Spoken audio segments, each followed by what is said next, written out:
Organização política, o judiciário brasileiro sofre críticas e é taxado de fazer ativismo. Em entrevista a Tiago Berraich, o procurador de Justiça, César Dário Mariano, lamenta a interferência entre os poderes no país. Os casos em que um poder pode imiscuir-se em outro, vêm previstos na Constituição Federal. Aí nós temos ação direta de inconstitucionalidade por omissão, quando o legislativo tem de legislar e não legisla. Nós temos estado de sítio, em qual alguns direitos e garantias constitucionais, inclusive funcionamento das casas legislativas, são alterados. Impeachment, em que o legislativo acaba destituindo, mais das vezes, um governante, um presidente da República, mandados de injunção, ou seja, nós temos quando cada poder pode interferir o outro. É o chamado controle de freios e contrapesos existentes. Quando um poder acaba se imiscuindo em outra de forma anormal, de forma exagerada, nós temos o chamado ativismo judicial.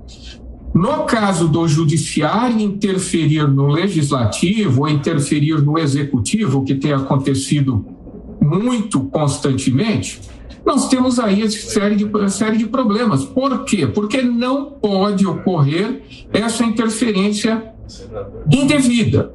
O judiciário hoje é um superpoder da República, porque ele tudo pode e o controle praticamente inexiste.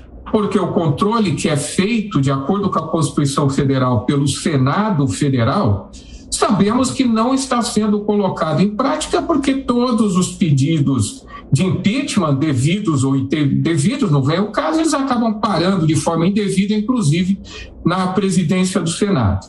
Então, o ativismo judicial não é nada mais do que isso, do que o judiciário legislar, quando não pode fazê-lo, e executar as políticas públicas existentes no Brasil, que também não pode fazê-lo. Então, os exemplos são muitos e eu não teria nem tempo aqui para falar sobre todos eles. Agora, professor César, qual que é o interesse, então, do judiciário adotar alguns procedimentos que até extrapolam a Constituição? E a gente tem, claro, alguns exemplos também, que a gente pode até citar para a nossa audiência, mas qual que é o interesse? E eu pergunto, se existe interferência do judiciário em outros poderes, existe também interferência, por exemplo, do Congresso no Executivo, do Congresso até no Judiciário, e é interessante que muitas vezes integrantes do Legislativo apelam para o Judiciário, como recentemente nessa disputa e discussão sobre CPI do MEC também. O que eu tenho visto é que nesse governo, no governo Bolsonaro, essa interferência é muito maior do que nos outros governos. Eu não sei dizer especificamente o porquê disso. Ocorre que o ministro Barroso, ele tem um entendimento sobre o chamado neoconstitucionalismo. Para ele, o judiciário seria um idealizador de políticas públicas, seria responsável por fazer valer, mesmo que não existisse legislação expressa, os princípios constitucionais. O neoconstitucionalismo entende isso, que pode até interpretar uma determinada norma, fazer valer essa norma até contrariamente à legislação, porque a Constituição Federal ela está acima de qualquer legislação infraconstitucional. Só que, como eu já disse, estão acabando por fazer de uma maneira totalmente prevista na Constituição, porque a própria Constituição diz quando há essa interferência nos poderes. No que diz respeito ao legislativo, eu não tenho visto nenhuma interferência, porque o legislativo chegou um projeto de lei. Ele vai aprovar ou não. Há um processo legislativo, nós podemos até concordar ou discordar de determinadas leis que são aprovadas, mas elas são aprovadas de acordo com o processo legislativo regular. Então, eu não vejo essa questão de intromissão no poder executivo, já que é função, sim, do legislativo aprovar ou não leis.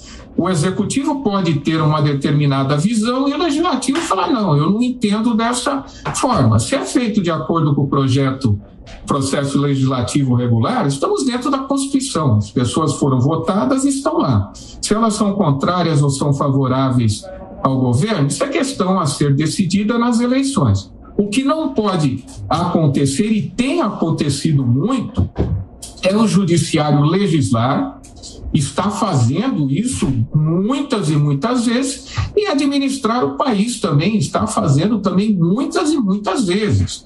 Os exemplos são muitos, então não há nem necessidade aqui de falar sobre eles. Se quiser que eu fale sobre algum especificamente, eu estou à disposição. Claro. Agora, o professor, a gente pode, claro, citar esses exemplos, mas eu acho importante dizer o seguinte para a nossa audiência, né? Nesse período de polarização política, tudo é politizado, isso é interessante, né? E a gente está aqui tentando fazer uma análise técnica do que realmente está acontecendo. E eu pergunto para o senhor, a gente tem uma discussão muito grande sobre Supremo, sobre as pessoas que pedem impeachments de ministro do Supremo, que questionam decisões da Corte, e é interessante, muito se brinca, né, que as pessoas hoje não sabem a escalação da seleção brasileira, mas sabem os nomes dos ministros do Supremo Tribunal Federal. Por um lado, isso é positivo porque as pessoas acompanham a política, acompanham o judiciário também. Mas eu pergunto, até que ponto há uma mistura dessa questão técnica do direito, mas também da política? Não deveria haver. Eu já escrevi sobre isso em diversas oportunidades. É que direito é ideologia. Martin Heidegger, no seu livro Ser o Tempo, ele já falava sobre isso, que todos nós, de acordo com a nossa vivência, a nossa educação, o nosso desenvolvimento, seja na infância, na adolescência ou na juventude, nós vamos ter uma determinada ideologia. Então, uma pessoa que vamos colocar um filho do militar, normalmente vai ter uma ideologia mais voltada à direita. O filho do sindicalista vai ter uma ideologia mais voltada à esquerda. E Heidegger dizia que isso daí é o Dasein da pessoa, né? É o eu dela, o que ela vai ser durante toda a sua vida. Isso é trazido para o direito. Então, quando tem uma corte predominantemente de esquerda, que é hoje, nós vamos ter decisões muito mais voltadas à ideologia de esquerda. E não deveria ser dessa forma, porque a ideologia não deveria marcar a interpretação do intérprete, mas acaba fazendo. E por isso a política também acaba ingressando nas decisões judiciais. Se os ministros têm uma visão contrária da presidência da República, do governo federal, eles podem, muitas vezes, decidir contrariamente ao presidente. E é interessante porque nós pegamos diversas decisões, o fato é o mesmo, a lei é a mesma, e temos decisões diametralmente opostas. E por que disso? Por causa da ideologia. E outra coisa que é um problema, e Gadamer, que era um discípulo de Heidegger, diz, é que nós não podemos, quando vamos analisar um fato, e no caso trazemos para o direito, temos uma preconcepção. Nós não podemos partir da conclusão, já temos uma conclusão pré-concebida, para, através dessa conclusão, nós buscarmos fatos e normas a justificá-la. Então, se nós já temos essa conclusão, não gosto do governo, sou contrário às políticas do governo. Toda vez que for interpretar uma ação, um fato e uma norma, vai se sair da conclusão para se buscar argumentos para dizer que determinada lei é constitucional, que determinado decreto é constitucional, que determinado ato do governo é constitucional. E aí nós temos a mistura da política com o jurídico, com a parte jurídica, que não pode ocorrer. Muito embora o Supremo Tribunal Federal tenha decidido em toda a sua vida também de maneira política, haja vista que ele tem também, que ele não pode dar uma decisão que vá, por exemplo, acabar com as finanças do país. Ele não vai fazer isso daí nunca. Então, no mais das vezes, ele não faz isso. Mas, quando ele pode, e eu tenho percebido isso, nós estamos partindo de uma conclusão para analisar os fatos e provas para dar validade a essa conclusão. O que não é nada bom, porque muitos desses ministros têm se valido da ideologia. E por que eu falo isso? Pelas entrevistas que eles dão, que nem deveriam dar. Essa é a grande realidade. Procurador César Dário Mariano considera um erro insuflar a população contra ministros do STF. O professor de Direito espera que a temperatura política nas eleições não gere mais interferência entre os poderes. É o que todos nós esperamos, não é mesmo, Roberto Mota? É isso, Kalina. Esse é um assunto muito importante que a gente precisa entender bem para não abordá-lo nem com uma ingenuidade excessiva e nem com uma postura tão crítica que impede a gente de entender o que está acontecendo. Toda democracia republicana, ela tem três poderes: o legislativo, o executivo e o judiciário. O executivo e o legislativo são poderes eleitos, o povo vota neles. O judiciário é um poder não eleito. O executivo administra o país, né? O legislativo faz as leis e o judiciário julga os conflitos resultantes das leis, dos atos dos outros poderes, né? Das ações dos cidadãos. O judiciário, ele é um poder independente.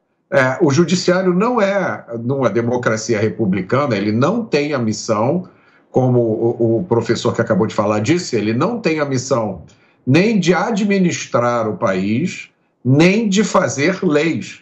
E, na verdade, o judiciário só atua quando provocado. Alguém leva ao judiciário um problema, uma questão, o judiciário analisa aquilo à luz das leis e da Constituição e resolve. Tá? O judiciário, ele nunca é totalmente despolitizado. Isso é um fenômeno que acontece em todas as democracias. Por que isso? Porque os membros do judiciário de alguns cargos importantes, eles são nomeados pelo executivo. Então não tem como alguém que está no executivo nomear para o judiciário uma pessoa que não tenha pelo menos uma mínima concordância com as ideias de quem está nomeando. Então, por exemplo, a Suprema Corte americana, ela tem uma postura política assim. Ora ela tem uma postura mais conservadora, ora ela tem uma postura mais progressista. O que é importante aqui é que essa variação ocorre dentro de certos limites. Quais são esses limites? Os limites da Constituição. Mesmo assim, a Suprema Corte dos Estados Unidos, às vezes, comete erros. A gente acabou de ver a Suprema Corte americana revertendo uma decisão que ela mesma tomou em 1973, que foi a decisão que legalizou o aborto nos Estados Unidos. A Suprema Corte americana voltou atrás e disse: aquela decisão que nós tomamos em 1973 estava errada, porque ela leu a Constituição e interpretou que existiria na Constituição americana um direito ao aborto, que era derivado do direito à privacidade. Então, a Suprema Corte americana disse: então, mudei de ideia, aquela decisão estava errada, a decisão agora foi anulada. Isso é normal. O que não é normal é quando se torna rotina, coisa do dia a dia, o judiciário entrando em funções que são do executivo e do legislativo. É exatamente isso que a gente tem visto acontecer no Brasil. A gente, por exemplo, eu vou dar só um único exemplo que é ótimo para demonstrar isso. O judiciário, no caso o STF, determinou que o Congresso abrisse uma CPI, tá? Isso não é função do judiciário. Quem decide se abre ou não uma CPI é o Congresso Nacional. Por que isso é nefasto? Isso o ativismo judicial é considerado por muitos um câncer da democracia, porque ele joga no lixo os votos dos eleitores. Se eu elegi um Congresso Nacional, botei lá representantes para que eles fizessem determinadas coisas, o judiciário não tem que interferir e impedir o meu representante de fazer aquilo para o qual eu o elegi, lógico. Se o representante estiver fazendo alguma coisa ilegal, cometendo um crime, tudo bem. Mas se é simplesmente uma questão de preferência política, o Congresso resolveu não abrir uma CPI. Por que que o STF tem o poder de obrigar o Congresso a abrir uma CPI? E aí, só para finalizar e mostrar aos nossos espectadores como isso é absurdo, isso é porque muitas vezes a desculpa que é dada para isso é a seguinte: ora, o Judiciário agiu porque o Congresso não estava agindo, porque o Executivo não estava agindo e alguém precisava suprir essa ação. Existem hoje no Brasil centenas de milhares de processos judiciais parados nos tribunais do país. Isso é um fato, inclusive no STF. Imaginem amanhã se o presidente da República resolve pedir que o STF mande para ele os processos que estão parados, para ele, presidente da República, julgar. Imagine se o governador de São Paulo resolve pedir ao Tribunal de Justiça de São Paulo para ver os processos que estão parados lá para ele julgar. O que as pessoas vão dizer? Isso é um absurdo, não é a função do presidente nem do governador julgar processos judiciais. É a mesma coisa que está acontecendo no ativismo judicial. Jornal da Manhã, 10h50.